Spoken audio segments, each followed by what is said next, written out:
นี่คือ play this play this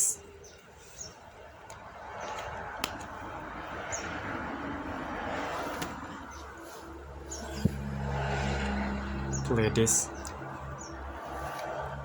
อันนี้ของ P4 จะมี2แผ่นถ้าของ P5 จะมีถ้าของ P5 จะมี2แค่1แผ่น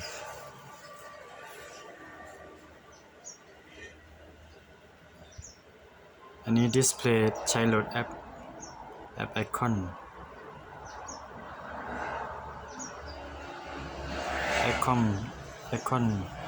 God of War ได้นะรกนี่ของ PS4 ถ้าของ PS5 จะมีแค่1แผ่นอันนี้ใช้ไว้เล่นเกมทั้ง Play this ผมโหลดแล้ว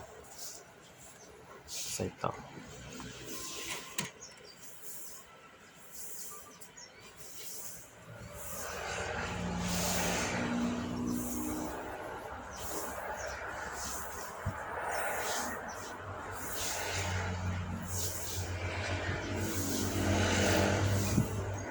ต้องโหลดอีก